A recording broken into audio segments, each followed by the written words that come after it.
Jobs' biological parents were a woman from rural Wisconsin and a Syrian immigrant, both 23 years old at the time of his birth. As an infant, he was adopted by a middle-class couple who settled in Mountain View, California, near the eventual headquarters of Apple Computer. Growing up, Jobs knew little about his biological mother and virtually nothing about his father. Later in life, as an international celebrity, he even went to a restaurant his father owned near San Jose and shook his father's hand without knowing they were related. While in high school, Jobs met Steve Wozniak, a socially awkward but gifted computer hobbyist. Jobs was not a computer programmer or engineer, but the two friends believed they balanced each other out. Wozniak was immature for his age, while Jobs was the opposite. In 1975, Wozniak combined a microprocessor with a screen and a keyboard, allowing for the first time the machine's operator to type letters into a computer and watch them appear on the screen. Jobs was enormously impressed. Soon after, Jobs and Wozniak founded Apple Computer, which combined Wozniak's gift for building computer hardware with Jobs' talent for persuading people to take an interest in his projects. At the time, Wozniak considered himself a hobbyist and embodied the hacker belief that information should be free. He drew up schematics for computers and gave them away to friends. What I was doing around that time was not even thinking about what are the right steps to take to have a very large successful company or a large successful product. It was just I had been working my whole life to build a certain type of computer for myself, and I just built the best one that was doable in that day with the particular components available, etc. Jobs, however, saw the company as a vehicle for their creative endeavors. Although he was not motivated by a desire for wealth, he believed the company should seek a profit, if only to keep the endeavor going. With Jobs' encouragement, Wozniak built a series of combined monitors, keyboards, and microprocessors in wooden cases called the Apple I and sold them to friends and local computer stores. The computer was an instant success and the first of several technical and commercial achievements leading up to Apple's initial public offering on December 12, 1980. Jobs and Wozniak began their company with the complementary relationship they had in high school. Where Jobs had a tendency to be harsh and unforgiving, Wozniak was kind and conciliatory. In the early days of Apple, the two created a balance between engineering proficiency and marketing, which would define Apple throughout its history.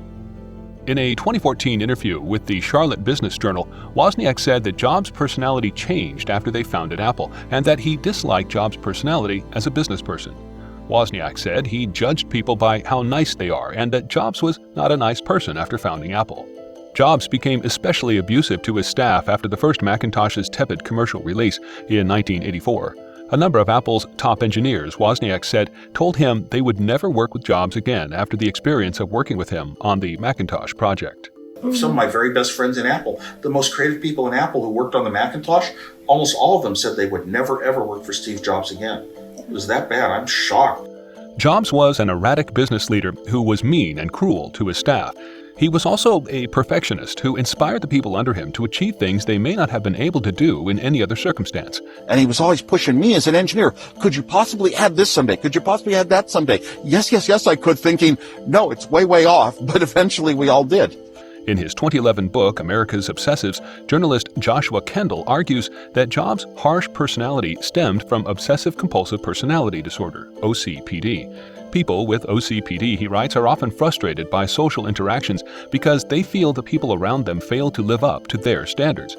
They obsess over minute details in ways that confound or surprise those around them. Jobs, Kendall writes, would review written documents that had been reviewed by other staff numerous times and still find typos. This kind of concern for such small details is uncommon among executives of large corporations, but it's only because Jobs sustained such a concern for small details that Apple was able to build products that allowed it to become a massive corporation in the first place. Although Jobs was always an inspiration to others at Apple, it was a number of years before he was ready to be the company's official leader.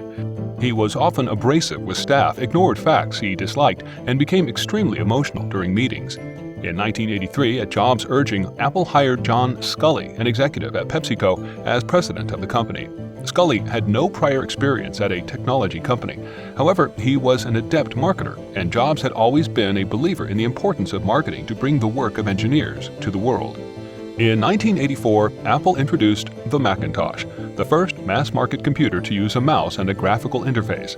Having a graphical interface meant the computer rendered individual pixels to form the shape of customized fonts and icons, instead of rendering letters in the way that all previous mass-market computers had done. Unlike previous Apple computers, the Macintosh was also a closed system, meaning owners could not modify it as they wanted. The closed system would remain a trait of Apple products into the future. When the Macintosh failed to meet sales expectations, Jobs became irate and prone to mood swings, frequently lashing out at employees for the company's struggles. Following this series of breakdowns, Scully initiated the process of removing Jobs from his leadership role at Apple. Jobs then went on to start another company, Next Computer, which designed and built high-end computers and software for universities. At Next, Jobs indulged in his tendency toward perfectionism to the detriment of the company and its products. He insisted, for example, that the core of the computer's hardware be housed in a cube, despite the fact that a cube posed an engineering challenge and was more expensive to manufacture. In 1986, Jobs purchased Pixar, a graphics and hardware division of Lucasfilm, for almost $50 million. Jobs saw Pixar's leaders as fellow creative souls and encouraged them to pursue their own films. The first of these was Toy Story, which benefited from creative input and distribution through a relationship with Disney, which Jobs brokered. Toy Story kicked off a trend in computer-animated films, and Pixar made Jobs a billionaire. In 1997, Jobs returned to Apple to correct some of the flaws he saw in the company's management under Scully. The company, he believed, had shifted its priorities from making great products that could sell well and make money to simply making as much money as quickly as possible. Over the next several years, Jobs solidified his control and eventually became CEO. For several years, Jobs served as both CEO of Apple and Pixar, a stressful period which he later blamed for a breakdown in his health. By this time, Jobs had fathered 3 children with his wife, Lorene Powell, and another child, Lisa, with a prior girlfriend. He saw his family very little. At the end of his life, with the iPhone, the iPad, and a line of other desktop and laptop computers complete, and presiding over the richest company on earth, Jobs was victorious.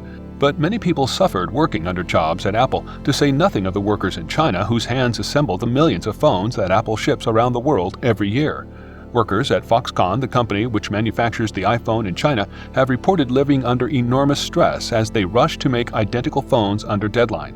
One worker reported wiping polish on 1,700 iPhones every day.